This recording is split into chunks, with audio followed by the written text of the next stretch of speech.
Halloween has been officially cancelled this year by the current administration in all inner-city boroughs. The rampant crime and extreme violence upswell in our city of recent months has given the feeling that a permanent state of Halloween already exists, and the general public is scared enough as it is.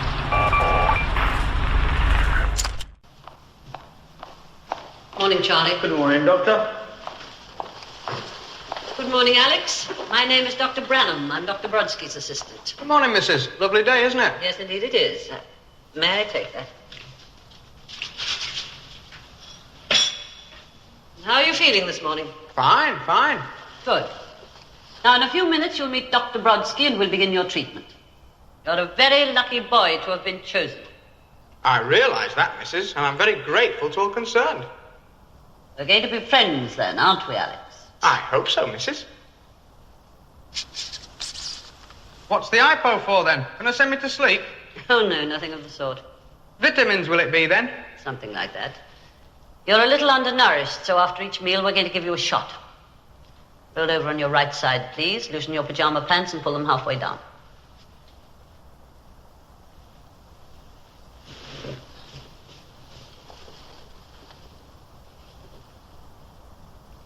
What exactly is the treatment here going to be, then? Oh, it's quite simple, really. We're just going to show you some films. You mean like going to the pictures? Something like that.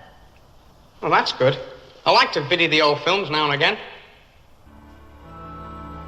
And viddy films I would.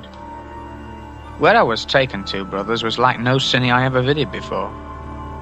I was bound up in a straitjacket, and McGulliver was strapped to a headrest with like wires running away from it. Then they clamped like lid locks on my eyes so that I could not shut them, no matter how hard I tried.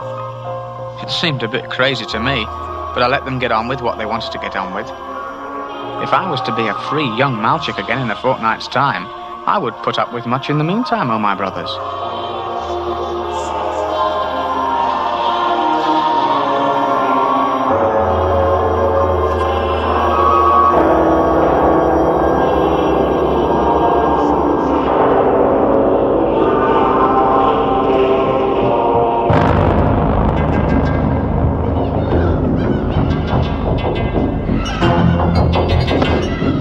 So far, the first film was a very good professional piece of cine, like it was done in Hollywood. The sounds were real horror show. You could slooshy the screams and moans, very realistic, and you could even get the heavy breathing and panting of the tall-chopping Malchicks at the same time. And then what do you know? Soon our dear old friend, the red vino on tap, the same in all places like it's put out by the same big firm, began to flow. It was beautiful. It's funny how the colours of the real world only seem really real when you video them on a screen.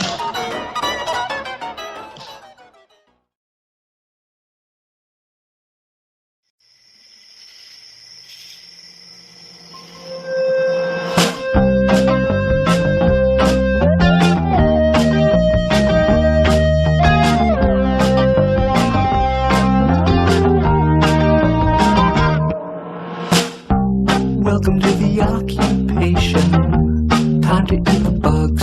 Eat the bugs. Ritual humiliation. Numb it up with drugs. Take the drugs. Till you get the hang of the new rules. Time to eat the bugs. Eat the bugs. Time to eat the bugs. Eat the bugs. Time to eat the bugs. Eat the bugs. Welcome to the new inversion. Your culture's obsolete. Obsolete. Addicted to a new perversion. You are what you eat. What you eat. Soon you'll get the hang of the new rules. Time to eat the bugs. Eat the bugs. Time to eat the bugs. Eat the bugs. Time to eat the bugs. Eat the bugs. Time to eat the bugs. Eat the bugs. Time to eat the bugs. Eat the bugs. Time to eat the bugs. Eat the bugs. Time to eat the bugs. Eat the bugs. Time to eat the bugs. Time to eat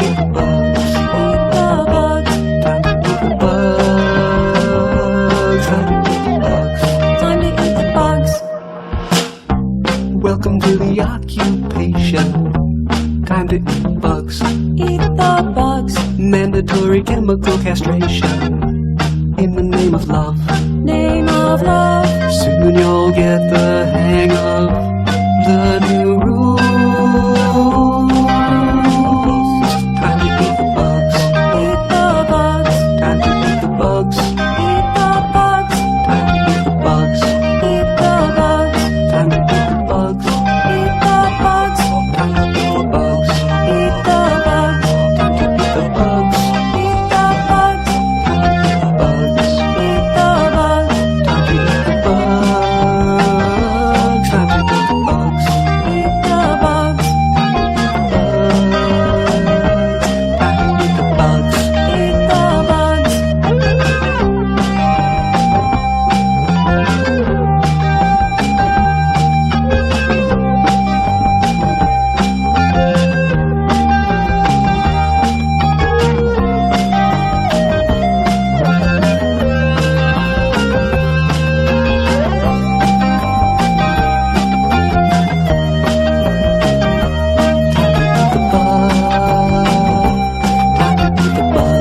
Eat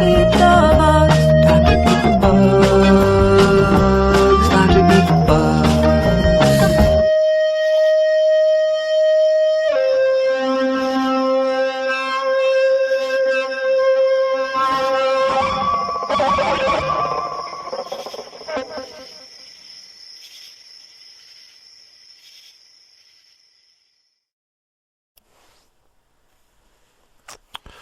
Well, this is it. The real Jocktober episode of 2019. Feels a little early to me, but that will give it some time to breathe. Your last dying breath. Ooh.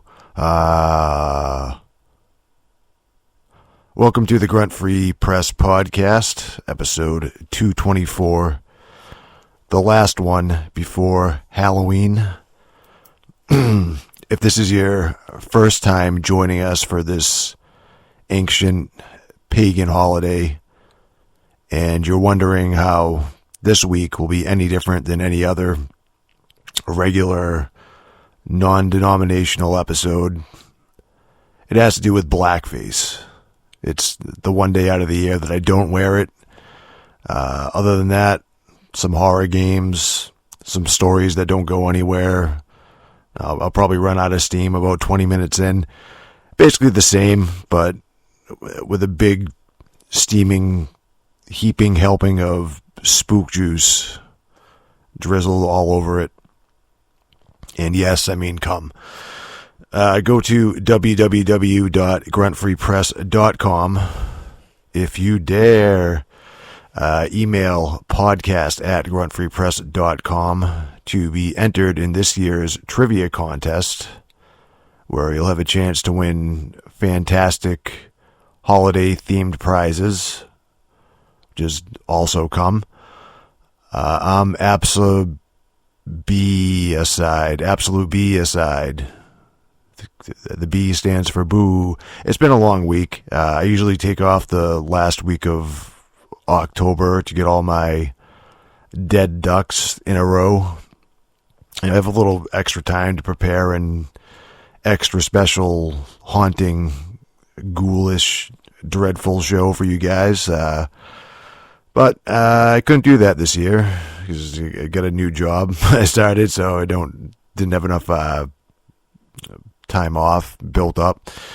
So, yeah, here we are in hell. And I'll be perfectly frank. I'm dressed up as a middle-aged, overweight man named Frank. I thought this year was going to be a letdown overall. Just because, on the gaming front, I tried to stick to the big guns this year, the heavy hitters, the more or less standard horror classics.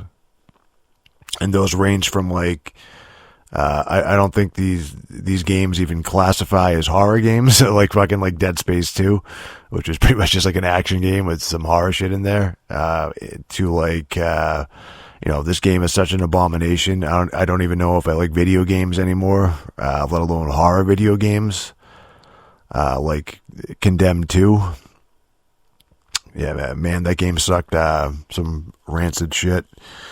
So I had quite a few other games lined up that I'm just fucking not going to have really the time to get to for our strict Shocktober rules and deadlines.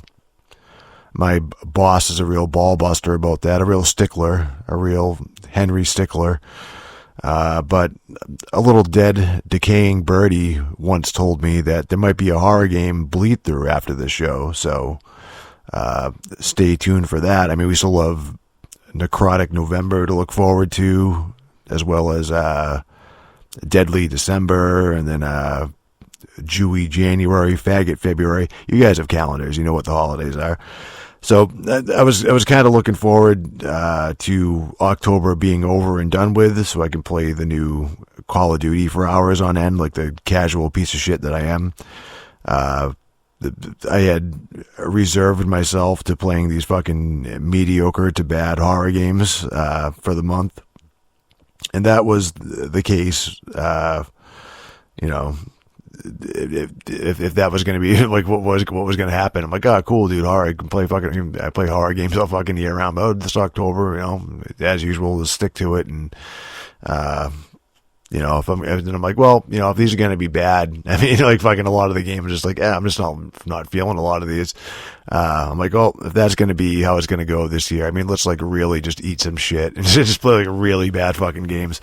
Let's roll the dice on some random indie horror game on Steam that I've never heard of before, because that will surely be the final nail in the coffin.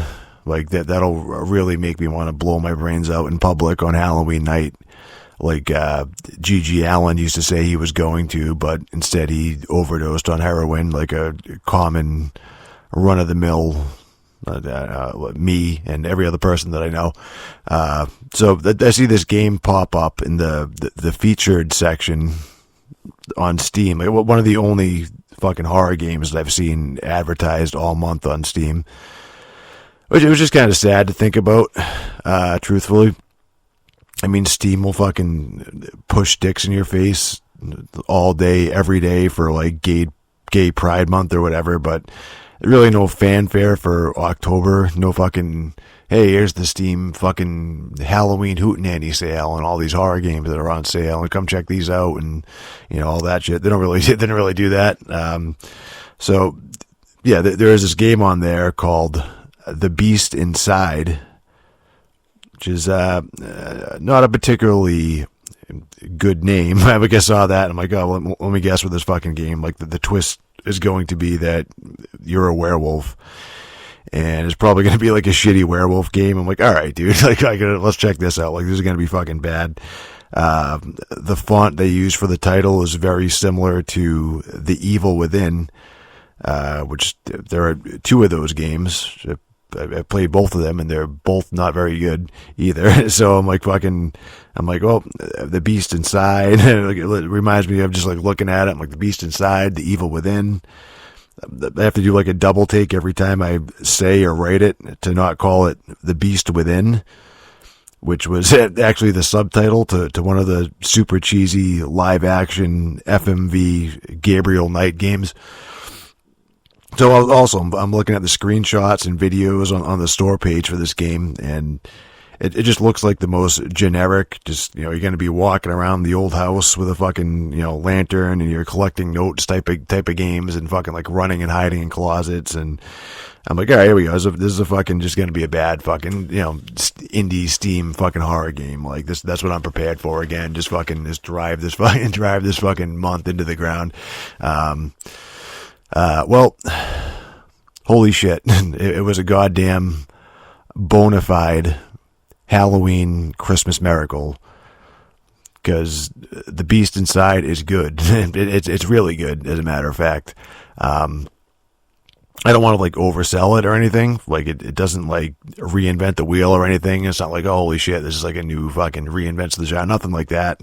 It borrows a lot of gameplay concepts from other horror games you probably already played. But yeah, there's the beast inside is fucking really, really fucking good. Like I liked it a lot. The opening shot is just like a first person view of somebody hacking a guy's head off and stabbing a knife through his eye, and while a woman who's tied up in a chair is like screaming and pleading for her life. Naturally, I see that my dick gets hard. The graphics in the game are great. I mean, the voice acting, the sound effects, all really good. Like right off the bat, even though it's just a cutscene at the beginning, it's like you can tell right away. It's like, oh, this isn't some cheap, like quickly thrown together like bullshit game like I was expecting. It's like somebody at least gave like half a shit about this. Like they fucking like, the opening is like, it's pretty well paced. It's like, oh, that was a good fucking like, gets you like interested right off the bat of fucking like, holy shit, like there's gonna be something going on here. It's not just fucking like it's like a shitty, not gonna be a shitty fucking whatever, dude, asset fucking flipping like shitty game. You know what I mean? It's like, oh, this is something like cool, So after that, it cuts to this couple driving on a road in the woods in New Hampshire, and they're talking about this new house that they're moving into, and talking about the broad's pregnant. You pull up in the driveway to the house, and then you're in control of the game. You're controlling the main character, Adam, and everything's entirely first person. And this is one of those games where you can like pick up almost any loose object that you can see in the house or in the world, and you can like, as you're holding it, you can like twirl it around and examine it and throw it. Then if you want to open doors, you have to like click on it with the mouse and physically like move the mouse towards you to open the door, which can be kind of awkward at times doing shit like that, where everything's just kind of like, you're grabbing and pulling and picking shit up, and like can be kind of weird, but it's also really funny. like you just fucking just pick shit up and start throwing things around the house like a fucking asshole. It's like every time I came across like a cross, like a religious cross or like any kind of like religious symbol, I'm like, all right, I'm gonna like role play this guy is an asshole. Like I'm like, all right, I'm probably just gonna pretend this guy's a werewolf anyway. And like this is his fucking like whatever, Mr. Hyde's side or whatever. And he's fucking any religious symbol he sees, he has to open all the windows and just throw all the shit like out the window onto the fucking front lawn, which is kind of funny, role playing as a werewolf, because that's what they do. Yeah, so the first task that the game gives you is you just have to take some boxes, that they're moving, the moving boxes from the car, and just walk them inside the house. And if the game like straight up opened like that without the opening like cutscene with the decapitation and all that, it was just like, all right, well, this couple like fucking just in the car at the beginning and you're doing the shit. I was kind of getting the vibe that it's like, oh, this is going to be like this slow family drama about this couple finding out that the house they just bought is haunted. And I'm like, all right, what like the cabinets are going to start opening up on their own, and there's going to be books flying off the shelf, and the walls are going to start bleeding, like that sort of thing. I'd actually say that to the credit of the game, like to the beast inside's credit, because it seemed like it seems like they're putting quite a bit of emphasis on these characters. Like their performances are pretty good. The house you're in is super detailed. I was still figuring like the vast majority of the game is going to take place in this house, and maybe there'll be like a small area around it you can walk around and whatever. But I'm like, it's just going to be like this small scale thing with this fucking like family, like it's just gradually going to get more and more haunted or something like that. I'm like, okay, dude, whatever. At least it looks good and the performances are good and shit. But then again, it's like, oh, well, that opening, dude, is like something fucked up, like more fucked up's going on. So you bring the boxes up to the attic, and you find an old journal from somebody who lived in the house before, who's the guy you're controlling, Adam's family member who was alive in like the late 1800s or something. Yeah, his name's like Nicholas. So you start reading the journal, and then you're flashing back to then, like the 1800s, like his time. You're controlling Nicholas, and you're like exploring the same house in the dark in that time period. But that's when you have like the kerosene lantern and like some matches to light your way. You're lighting candles and shit.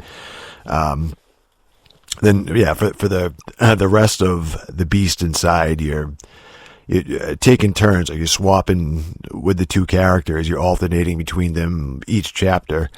So I mean, it's a bit like Eternal Darkness, but it's told much better. I think I even said, like, when I was talking about Eternal Darkness, we're like, this is kind of cool. I just wish there were less characters, you know what I mean? And they could just fucking take time, like, fleshing out each one. So it's kind of what they did here. It's like, no, there's only two characters that you're controlling, so you get like more time with them and shit.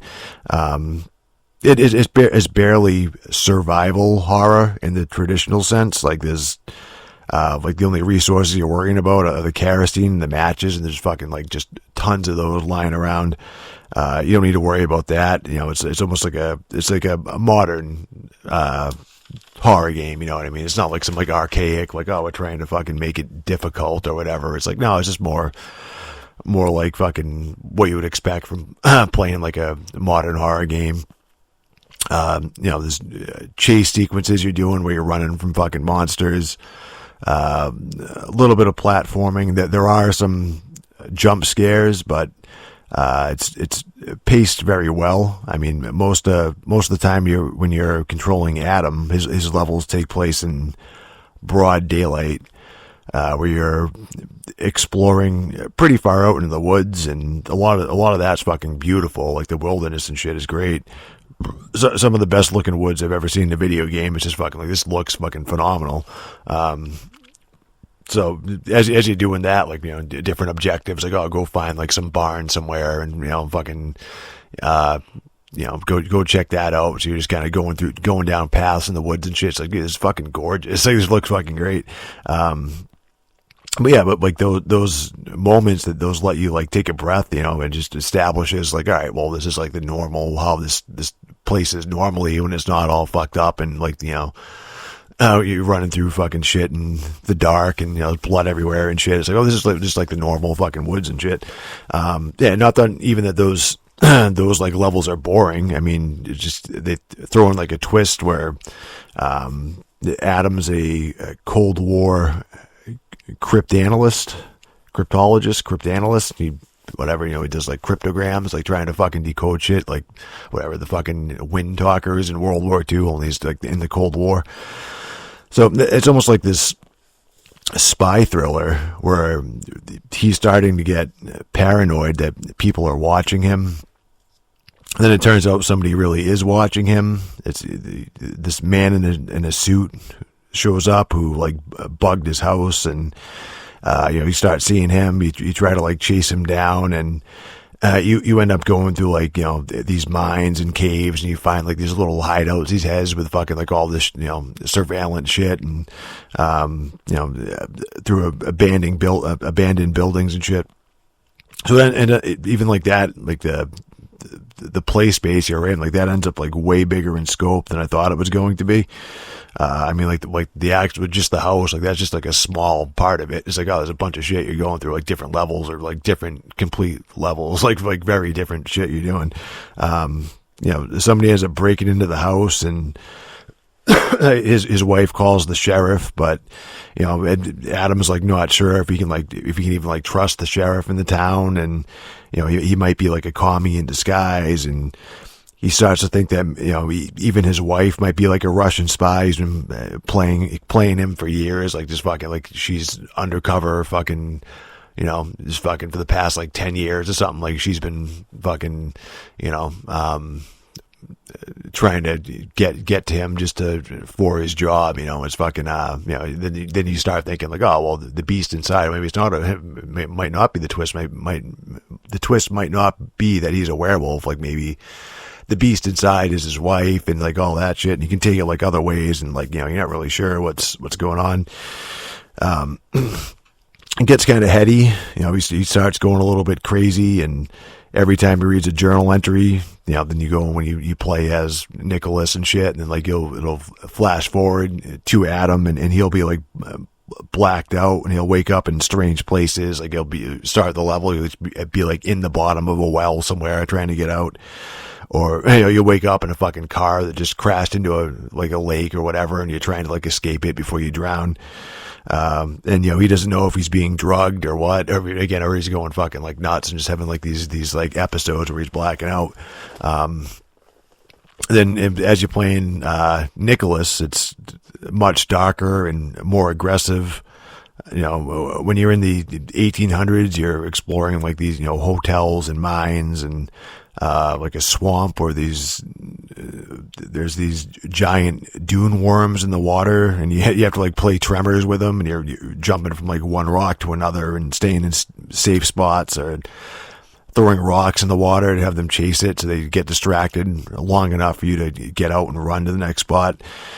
So it's more what you would expect from like a traditional horror game, like, including a couple instances where they want you to like sneak past something like a zombie thing, or like, you're in like this witch's house and they want you to, first you're like running from her, and then it's like, okay, now you like hit a doorway that's locked and you need a key, but the key's on her. So you have to kind of like sneak up behind her and like play like stealth like that. Those are kind of a pain in the ass just because, it's just fucking stealth sections in a game that's not really built for stealth. It seems kind of random whether you get spotted or not. But other than that, like everything's really fucking well done. It's even the stealth sections aren't really fucking, it's not like they're these long fucking drawn out things. It's usually like a 10-minute just fucking like, I just gotta like sneak past this guy and whatever, dude, like that's it. Or again, just fucking just one little thing, you gotta sneak up and try to get the keys from the witch. Not like those aren't great, but it's fucking like, all right, well, it's okay. Like I can deal with that. They don't like overuse it. So, yeah, I mean, the beast inside saved Halloween. I have no idea who made it, like what studio made it. It was a Kickstarter game, apparently. I'd never heard about that campaign. I don't really know what else the studio has made in the past, but I know they have some. There is one from them in early access now called Chernobylite, and that game actually looks fucking pretty sick too. It looks good. It's like a Metro 2033 stalker type survival game, but with more horror elements to it. And I'd like to play it right now, but it's fucking early access, and I don't want to fucking deal with that. The Beast Inside was good because it fucking, it was just because it inspired me to write a review about it, which you can actually go read at gruntfreepress.com, and that might save your Halloween, or maybe your life, or even your soul. So yeah, that website there is a real House of Horrors, a real House of the Dead 3 for original Xbox. So yeah, House of the Dead was originally like an arcade light gun game. Which had multiple sequels over the fucking years, and like spin-offs and shit, and yada yada yada. So here we are with this Xbox game, which is compatible with a light gun peripheral, which I wasn't even aware there was a fucking light gun for the Xbox. Like, I've never fucking seen one. Like, I have no idea what the fuck that is, but you are supposed to use it for this fucking game. So, I mean, I'm playing this on-rails shooter with a standard controller, which is not the ideal way to do it, for sure. You're just fucking moving a cursor around the screen, with a fucking analog stick and pulling the trigger. And that's pretty much the game. Not much else to it, and I found it to be a little unfairly, I would say, brutally difficult, like trying to play it like that. Just because, you just don't have the speed and the precision that you would, if you had like the fucking gun or whatever, and you could fucking flick your wrists and like aim immediately, pretty much. So you're using a fucking stick trying to do that. You can memorize more or less like where you should put the cursor in advance to, get like that's the way you would get quote unquote better at it, I guess, but just fucking like memorizing, okay, you guys probably gonna pop out on the right, I'll move the cursor to the right side of the screen here and shit like that. But yeah, I mean the House of the Dead games, they're fucking arcade games. I mean, you should be you should be playing them by just plunking quarters in and playing them for like 20 minutes. But yeah, that's pretty cool, and then fucking like moving on with your life. Or death. Ooh. They did what they could to make House of the Dead 3 like work as a console game. They give you difficulty settings, and you can tone down. I don't even know what the fuck like toning the difficulty down actually does. Fucking less enemies or whatever, but then you give yourself more lives and continues. And I tried doing it just on like the normal difficulty at first. I'm like fucking like, all right, dude, I seem like I'm doing all right. And then after I played it a few times, I'm like, well, I guess I'll fucking lower it down a little bit. And then like by the end, I just had it lowered all the way down to like easy and give myself as many fucking lives and continues as I possibly can to try to get through it. I mean, I think like the first half of the game I found it really easy. But then you'll hit like a couple bosses where the scariest thing about them is the fucking carpal tunnel that's building up in your hands, because you have to pull the fucking right trigger like 200 times a minute for like 5 minutes straight to try to kill them. Just like constantly just fucking like, oh my god, dude, my hands are killing me. I'm just fucking like sitting there fucking pulling the trigger so many times.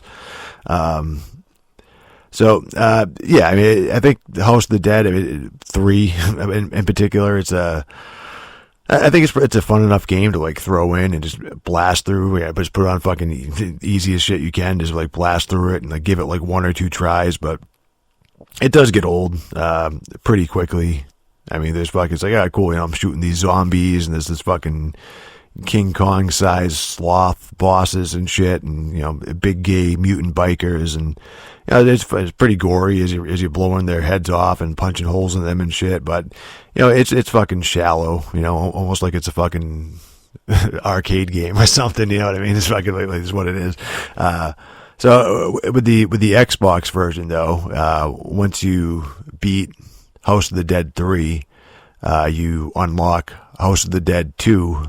Which that actually might be a better game. It seems like it has more enemy and location variety in there, but it does look a lot worse than it'd be. It's fucking an older game. Like I think 3 might have been made with like consoles in mind or whatever, and whatever. I don't know how long apart it was between 2 and 3, but 2 definitely looks fucking like dated, even though it's like it's just like a straight arcade port, and it controls even like sloppier than 3, it's like fucking like 3, it's like, all right, I can do this with the controller and the analog stick, and like playing 2, it's like, this just feels like worse. Like it's fucking like they didn't really do it. It's almost like when I try running these games in MAME and I try to fucking just like tweak the controller settings to like, as much as I can to at least make them playable. It's fucking like, this isn't meant to be played with this, like with a controller, but I can just fucking set it up and just try to make it work,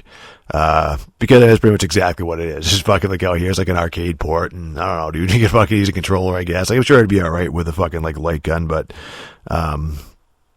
it's a fine little bloody nostalgic curiosity playing House of the Dead. But I mean, yeah, there's just not much substance there. I mean, they added like a few extra features and some challenges where you can do like these just like short sections of the game, and they'll give you like limited ammo, or it's like, all right, well, you gotta go through this one section with like 1 life or whatever. Like there'll be a bunch of civilians, and just try not to shoot the civilians, and then they give you like a grade at the end and a score, and based on your performance. And it's like, okay, if you did good on this, then you unlock like some cheats and fucking like modifiers that you can use for, I think it's only for House of the Dead 2. It's like, all right, well, here, you fucking went through this, and you can buy, I think there's like a store or something. I only fucked with it for a little bit again, but it's fucking like a store, and you can be like, all right, well, I'm going to buy some extra lives for House of the Dead 2, or continue, or whatever, or fucking whatever, shit like that. So they tried to like flesh it out like that, but at the end of the day, I'm just like playing it like, oh, would be okay if I had like a light gun. Probably it'd be something to fuck around with, but then I'm like, all right, well, I'm playing this light gun game with a controller, and okay, like I did it. I played it for a little bit, and we'll just move on. So I would want to play with that, play that game for too long. I would want to play it.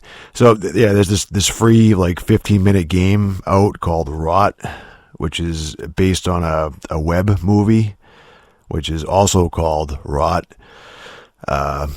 That's an unofficial Silent Hill game, and the video too. It's based on it's like it's just billed like as this unofficial. It's like it's like a Silent Hill short film, fan film or something, but not really. It's just we just call it Rot, and we're just doing like a Silent Hill thing. They basically take the themes of Silent Hill and condense it down as much as you could. Where in the game you wake up from a car crash and there's a woman who's crawling on the road. She's like screaming and dying and fucking like bloody and shit. Like you don't know if you hit her or fucking she just got hit by another car. It was like fucking like car accident. What the hell's going on? So you're looking at that, and then your cell phone rings, and someone on the other end says like, "Do you remember?" or something like that, and then it starts like looping where he's kind of like blacking out at the end of like a section, and fucking loops back, and you're waking up in the car, and it's like, the fucking woman's there or she's not, and so on. It just keeps kind of like changing a little bit each time you go through. So it's kind of like PT, but it's good. There's a comprehensible story, or at least a fucking like comprehensible progression, where they're fucking just revealing bits and pieces of what this guy's story is as you're playing. And you wake up one time, there'll be like a gun in the passenger seat of the car. So it's like, okay, so it's possible he was like a hitman or something like that, and he got in a shootout and crashed the car into the woman probably, and like, all right, so now like that happened, and that's why he's in this like Silent Hill purgatory. It's like reliving like the last moments over and over again of his life. So yeah, each loop around, you're usually like you'll get out of the car and like spooky shit happens. It's like, now like the woman's not there at first, and then it's like, you're looking around for her, and then she'll start like crawling towards you out of the woods. Or it's like, another time you'll get out and it looks like a fucking nuke goes off somewhere in the distance, and the forest starts like going nuts and shaking. The trees are like bending in the wind, and it's just getting like darker. The sky's turning red and shit. You're getting cryptic messages on your radio, like the car radio, or on like your cell phone. And as I was playing this, I'm like, that'd be like a pretty cool idea if they had to if they ever do make a new good Silent Hill game, and if they want to like update everything, where it's like, well, instead of like carrying like a portable radio, we could have something to do like, all right, well, you're carrying around like a cell phone, and that acts as like the radio, like doing like static or whatever, like some kind of like glitch or whatever for the cell phone, whenever there's like an enemy around. Like that'd be pretty cool. Maybe they could even do like a companion app thing with it, where you'd it's like, you had to sign up, use like an app or whatever, like Silent Hill app, and as you're playing, you get like alerts and like texts on your fucking like real life phone as you're playing, or like shit like that, they've done that shit before, but I'm like, that would be kind of cool to do with a fucking Silent Hill game.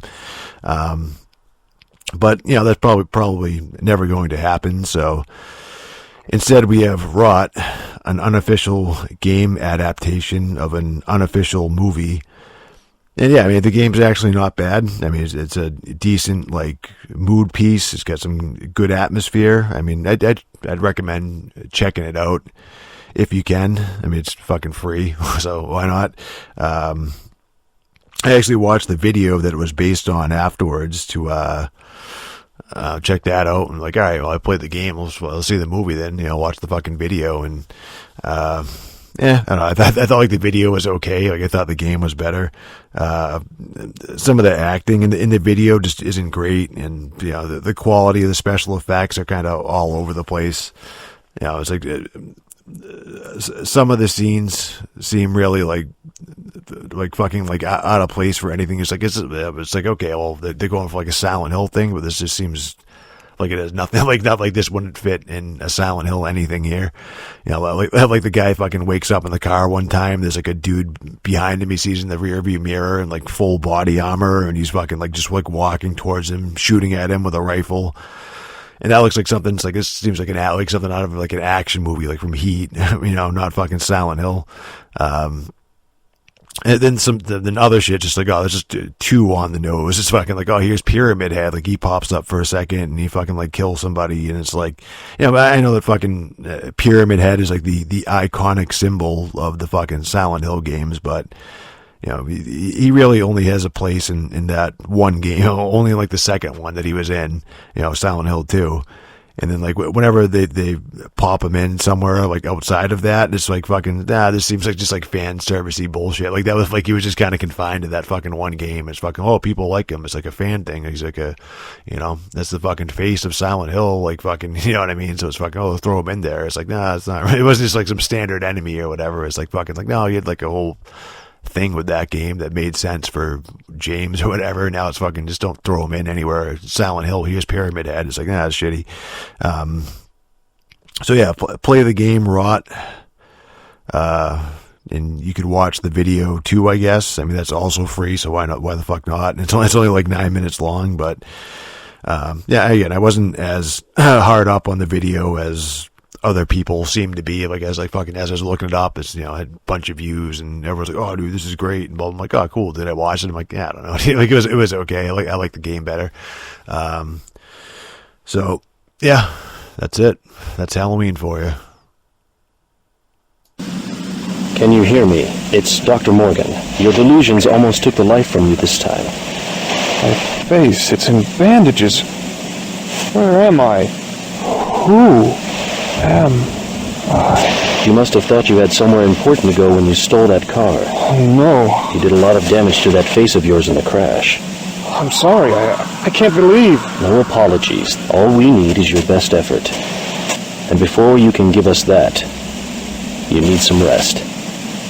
Bruce, help our lad back to his room. Don't worry, son. We'll talk again soon.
All right, maybe I'm a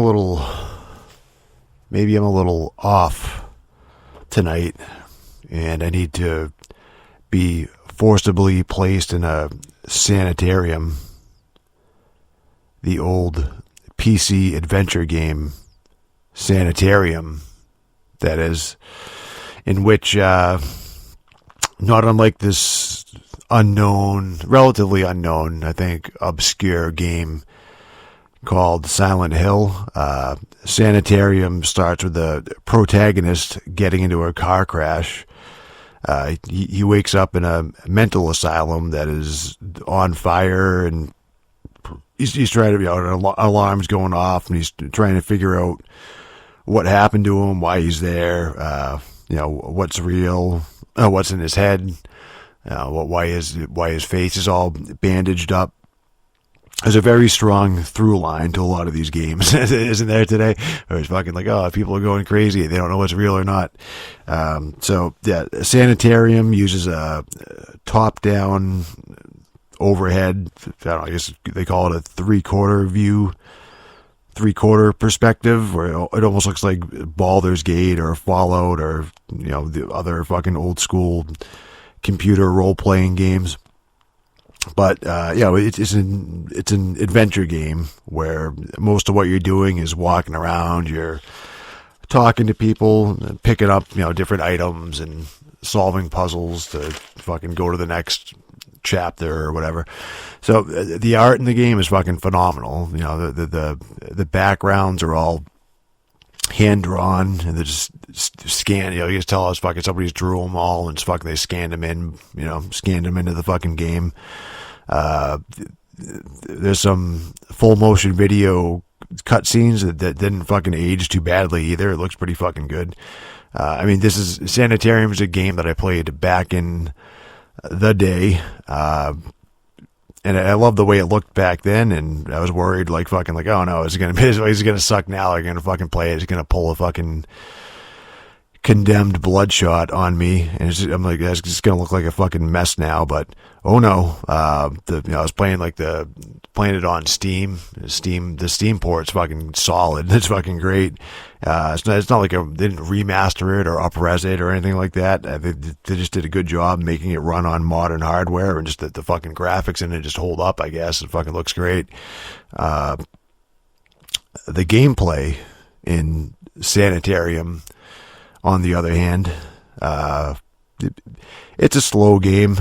Adventure games by nature, usually slower paced, but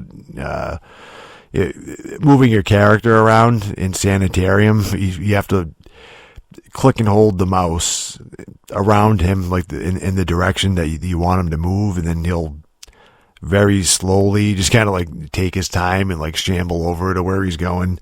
The levels aren't even that big, but they're detailed, and those little fucking, some houses you can go in, some you can't. You gotta fucking check all the doors and that type of shit. There's a lot of NPCs that you're talking to, and then you'll talk to them, and it's like, okay, well, now you have to go talk to somebody else to keep the conversation going, and it's like, all right, now you have to walk slowly over to the other side of the screen, do that, talk to somebody else, and then it's like, all right, well, now he's telling me to go back and talk to like the first NPC I just talked to. So a lot of exploration, a lot of dialogue, but the exploration fucking it just takes forever. Just like walking around, it's like, I wish I could just move faster than this, just to fucking like speed it up a little bit, Air Chief. You'll come to a puzzle, like fucking, it's like, all right, I need something. I have to find something to unscrew this hose. Because I can't do it with the guy will say like, oh, what do you expect me to do with this with my bare hands? I can't unscrew this. So it's like, all right, then it's like, all right, you find like a screwdriver across the map. It's like, okay, well, maybe I can use this screwdriver or this fucking crowbar or whatever to fucking get the hose off. So it's like, all right, walk back to where the hose is, and nope. It's like, okay, well, now I have a screwdriver for something. So it gets walking around like trying the screwdriver on everything else, and then in the level, and then fucking, so on and so forth. And there's some good old pixel hunting bullshit. So in the first level, after you get out of the asylum, is you're in this town that's been taken over by an alien plant monster that came down from like a meteor from the sky, like fucking, I don't know, like Creep Show, whatever, like that Stephen King short film on fucking his segment on Creep Show, where he fucking turns into a plant or whatever. It's like the same type of thing.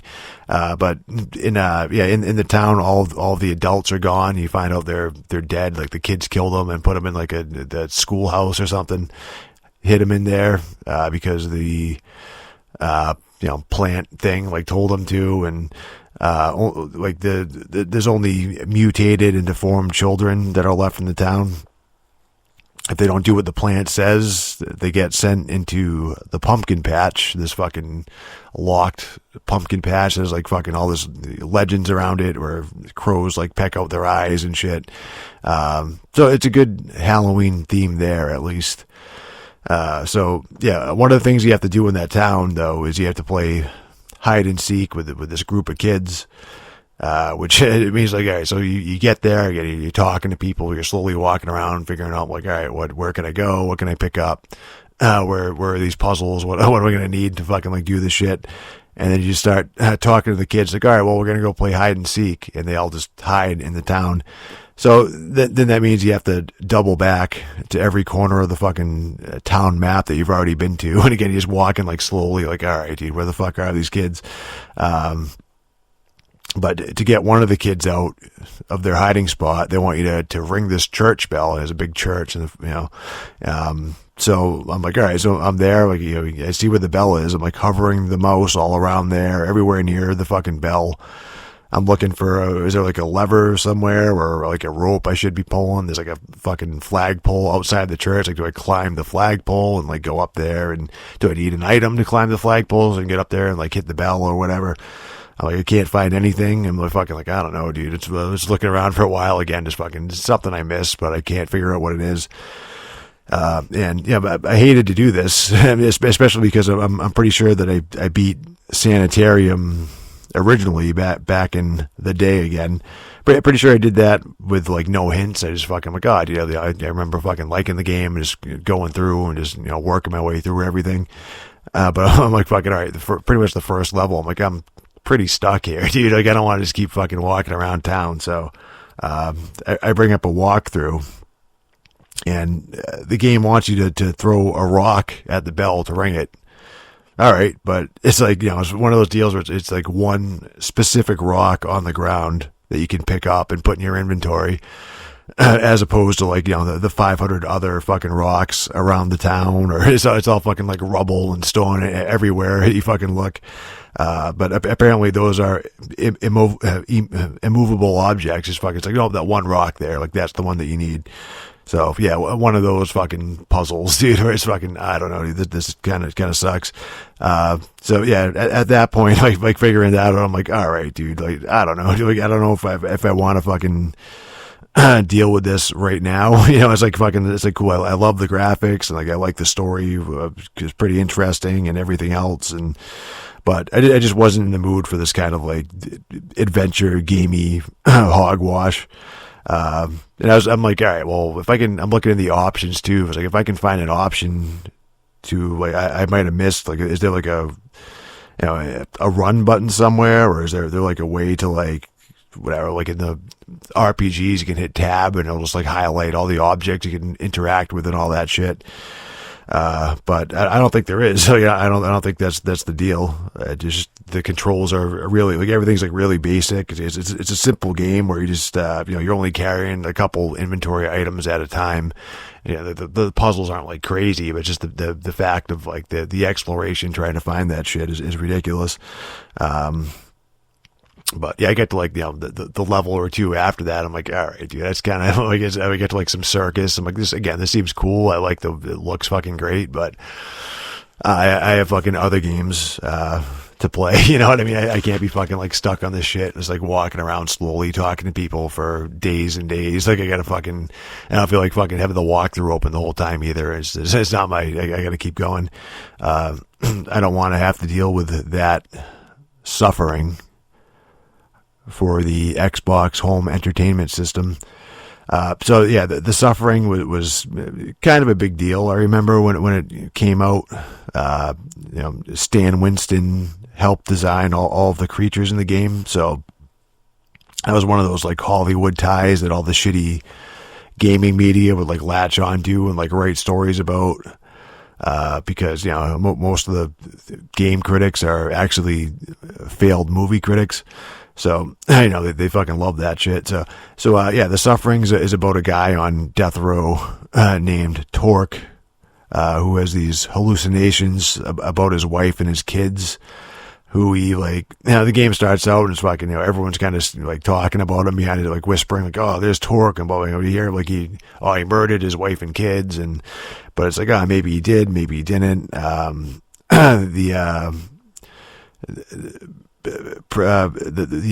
prison island that you're on, it's like it's Abbott Island or something like that, which is almost like fucking like Alcatraz or something, where it's just like an island with a prison on it.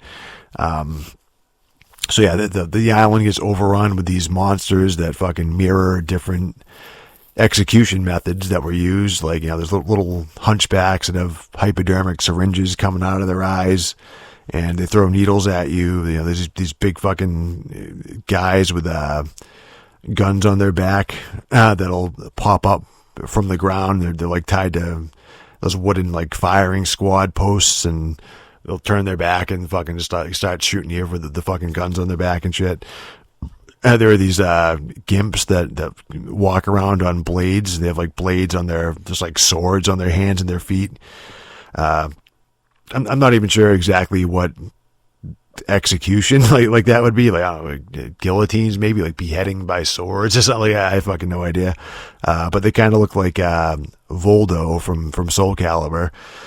The creature designs are really fucking awesome. I will say that. I was fucking like, oh, dude, again, being like, oh, dude, Stan Winston fucking made him, like that was the deal. But he did a good job. They look really cool. The game is almost like a straight shooter, like straightforward shooter. It's third person. They'll give you like tons of ammo for all your weapons. You have pistols and Tommy guns and fucking shotguns, all that shit. You just throw Molotovs and fucking grenades and shit. You can dive roll to the sides, trying to avoid enemies. Do like a fucking action fucking dive combat roll to like the left and the right. So it's just like a straight, just like shooting shit. Definitely not like a survival horror type thing. It's not fucking. It's just like a shooter that just has these fucking monsters in it. Like that's pretty much the game. Which is, I think, like partially why I didn't really care for it back then. Again, back in the day when it came out, I remember like playing it and be like, I don't know about this game. Like it's okay, but just because of leading up to it, again, it was like this whole fucking thing of like, oh, dude, Stan Winston, the guy who fucking did the monster effects for the thing and blah, blah, like all this shit. And then, they're just hyping it up. I was like, oh, dude, it's like this creepy like prison game, and it's the psychological blah, blah, blah. And then you play it and it's fucking like, okay, well, this guy Torque, he's just like a, action hero. He's just fucking mowing everything down. Just fucking like hundreds of monsters, just fucking like murdering them. So it's fairly easy too. It's just like circle strafing and shooting. But now, like now I fucking replayed it and it's like, it does still look and play really well. Just because they weren't really going for a realistic tone for it, like a realistic look, like all of the creatures and the people, they made them stylized, the kind of cartoony. But again, at the time, I'm like, well, this doesn't really look as good as fucking like some other game trying to make shit look real. It doesn't look as good as like Silent Hill 2 or something, or whatever. But that shit there, when they like stylize it, it definitely does age a hell of a lot better than like trying to be like this bleeding edge, like photorealistic game, trying to make that make it look as good as possible for the time. And then like 5 years later you play, it's like this doesn't look as good as the next game, so it just kind of looks like ass. And then 10 years later, it's fucking, it's fucking like, oh, it looks, this cartoony game still looks pretty good. Like that's what happens. And because the shooting is so simple, it's just like, still fun. Like, it's still like fun. It's like, yeah, it's just a shooter, but shooting's fine. Like, it's just, you know, it's like shooting these monsters that look cool. So nothing wrong with this, dude. It's fucking pretty cool. You know, there's no real gimmicks to it. Just fucking aim and shoot.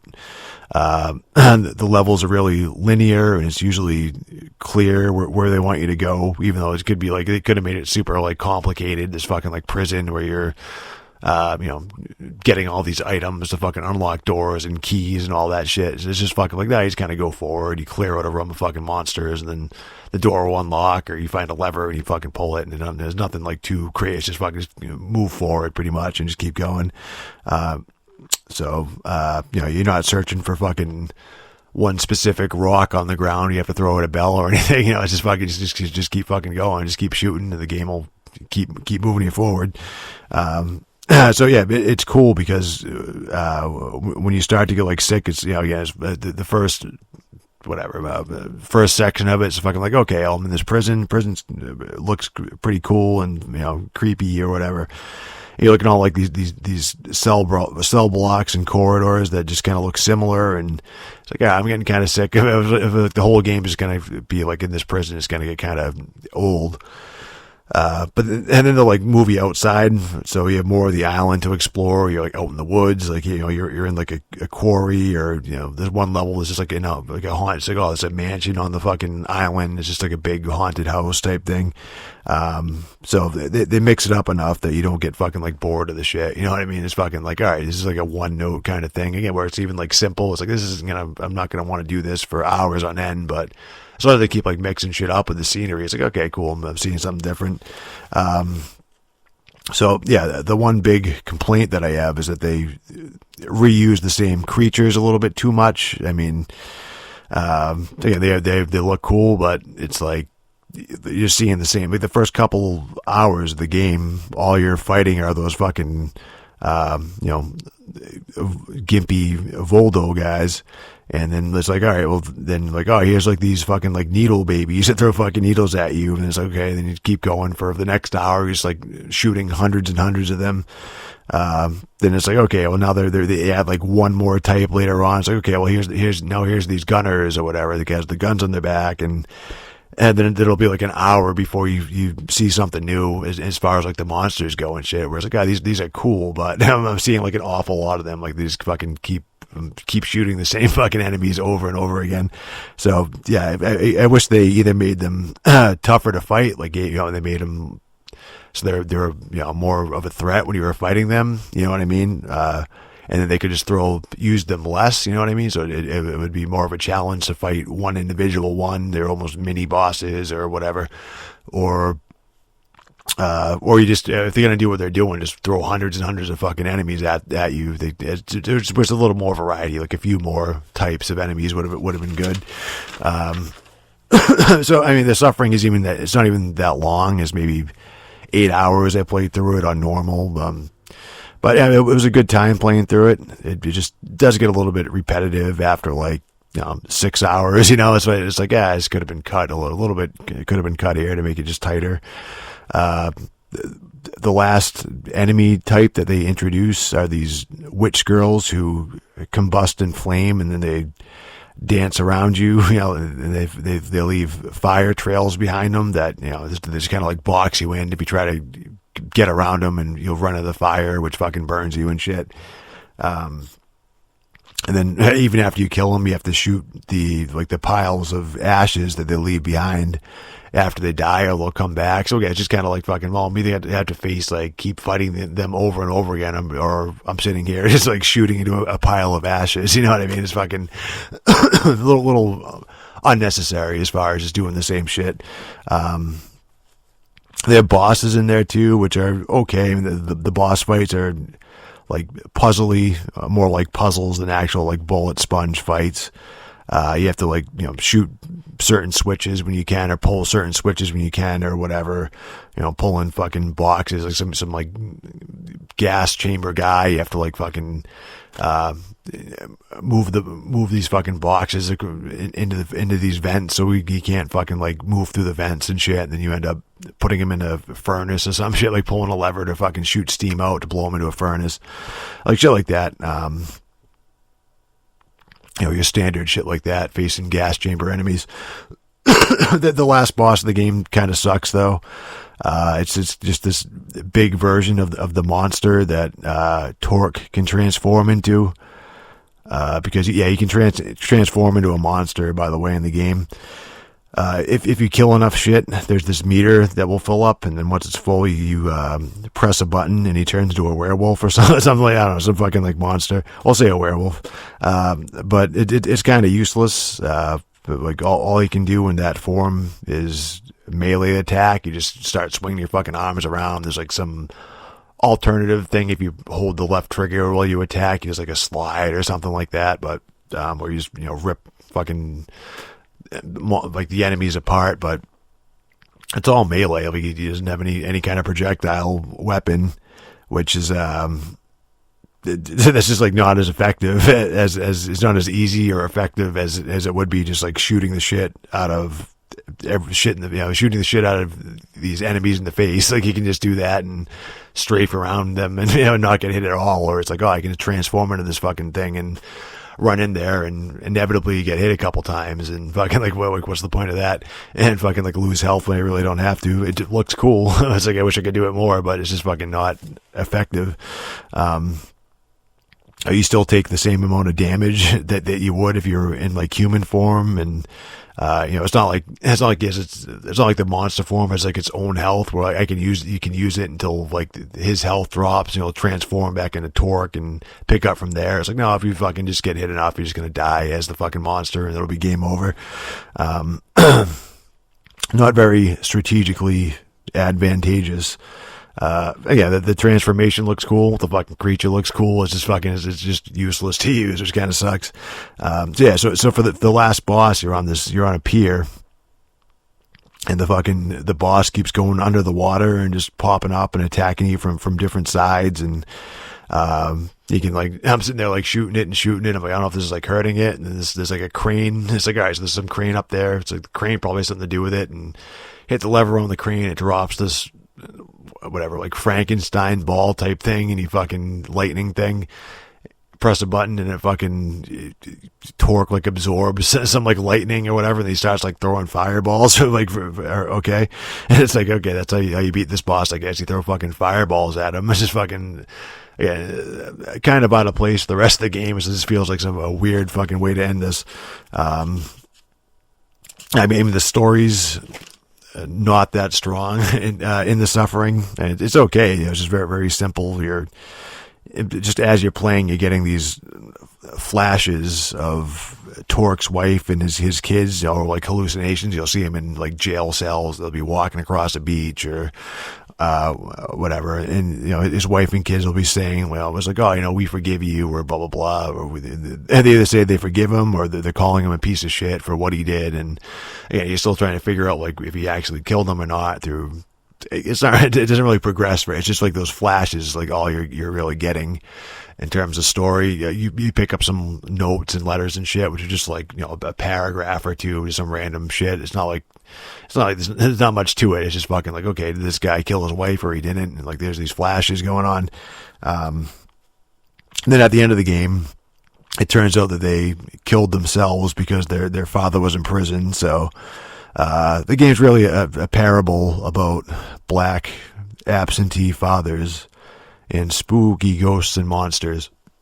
I mean, I think there's like 3 different endings too you could get. So it's like all there really is to the story is the ending, and it's fucking like, there's no real definitive ending. So I don't know, just kind of play it and like see those flashes that are kind of spooky, and then whatever ending you get, and that's it. And then when you finish the game too, when you finish at the end of the suffering, you get some message that says like, oh, you unlocked a prelude chapter to the game. And I saw that, and I'm like, okay, well maybe like this extra chapter will kind of flesh out some of the story or whatever.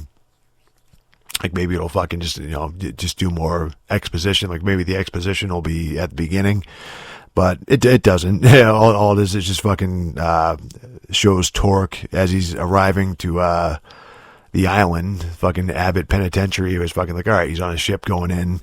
And he's like caged up before he goes in on like the pier or whatever.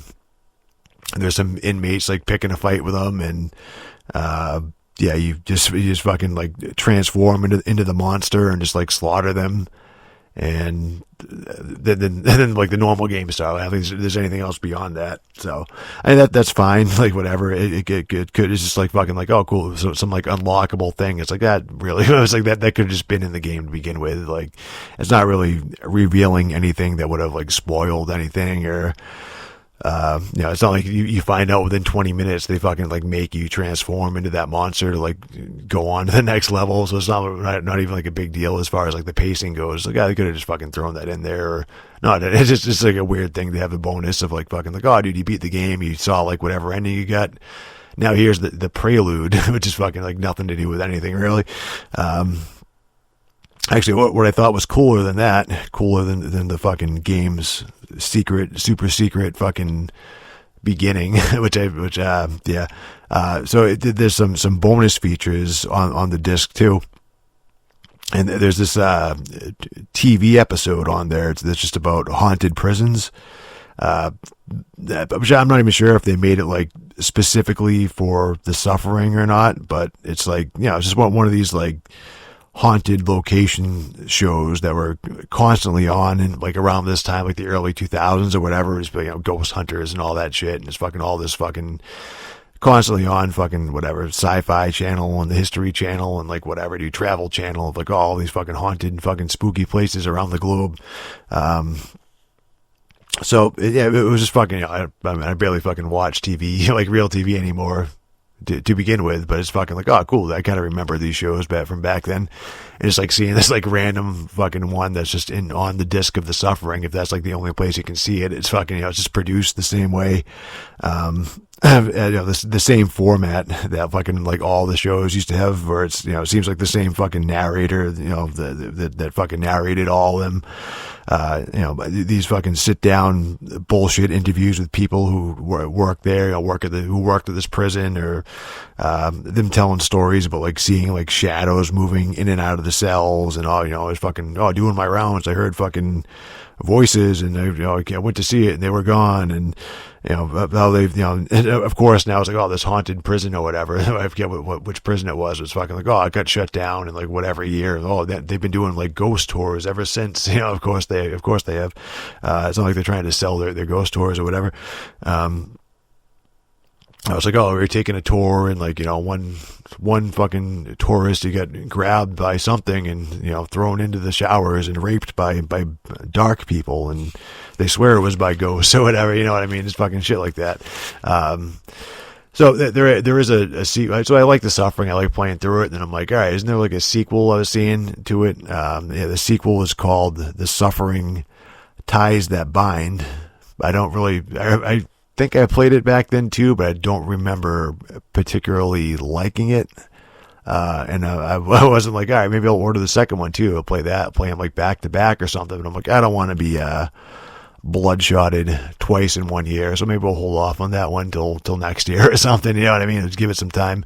I was actually looking at, I'm like, was that one? I thought maybe it was just like shit on, like even like fucking like critics and shit were like, no, this game sucks. And I think like the main complaint was just like, oh, it's just kind of more of the same shit. Like they use even the same monsters from the first game are just like reused over and over. You know, like I was saying, from even just playing this one, where I wish there was more variety in the shit. And like the main like criticism of the second one is just fucking, they just keep using like they reuse the fucking shit monsters from the first game and just keep showing up. Like, okay, well maybe I'll let that sit for a while. I won't play that right away, but I'll check it out eventually, because the first one was really good.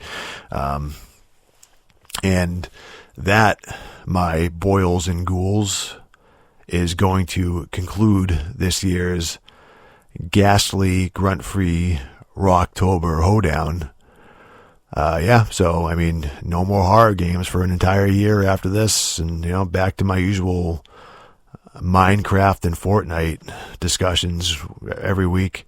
But you know, I've heard that if you close your eyes and you pray to the Great Pumpkin as hard and as loud as you can, maybe, just maybe, you might have noticed there was something missing in this episode, but Yeah, maybe there'll be a little Silent Hill related thing in the near future, because maybe, just maybe, I had to cancel my credit card today because Netflix is such a desperate, shitty company that they tried to fucking resub me automatically and thought it would slip through the cracks. So, yeah, so I had to fucking cancel my card and shit. So I probably can't buy fucking Modern Warfare until I get a new card in the mail fucking later in the week. So, credit card fraud. Ooh. And there actually is still a few days left until Halloween. So don't shit your sexy Latina made costumes just yet. Go to www.gruntfreepress.com to, lap my chocolatey fingers and hope that that's chocolate. Podcast at gruntfreepress.com, and make sure to email that so we can all make sure that you get back from trick-or-treating safe and sound. I'm Absolute Deicide, and yes, I tricked you. I have been a werewolf this entire time.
According to various paranormal researchers, there are several areas in the Eastern State Penitentiary that appear to magnify the spirit energy trapped within its walls. Guards and visitors over the years reported hearing disembodied voices and screams and wails and cries that just seemed to emanate from the deepest bowels of the prison, where no person could actually get to.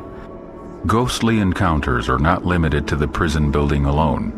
The ghost of a prison guard has been observed numerous times in one of the prison's guard towers. What did the guard witness in the courtyard that tethers his spirit to the prison even in death? No one knows for sure. One of the towers, a guard is seen to keep watch on an empty prison. Why a prison guard would want to be there after they've passed on to the other side, I don't know. But who knows the horrors that this particular guard has seen during his time at the prison. And he's still said to keep watch from his guard tower, watch the inner courtyard of the prison. Probably one of the eeriest stories told about the old deteriorating landmark centers around the terrifying experience of a locksmith who was called in to work on several locks inside the prison. When the prison became a historical location, they started doing ghost tours right before Halloween. And a locksmith was called in to work on a couple of the older locks just to facilitate the tour. As the gentleman was working on the locks, he looked down the hall and he saw a person standing there watching him. He had that feeling that somebody or something was watching him. And as he looked at this figure, he noticed that it started to kind of fade. It was solid as you or I, and then it would just kind of turn into like a smoke or just a kind of an outline of a person. And as he watched, he noticed that this smoke started to move down the hall towards him. And he sat there in kind of a stunned silence watching this smoke just kind of creep down the hall, and right before it reached him, it shot up into the ceiling. The locksmith looked up, kind of expecting probably to see an apparition or what have you, or at least to see where the smoke had gone. And instead, he saw numerous glowing cat eyes that were looking down at him, blinking. And in a maniacal voice, he heard the words, "We're watching you."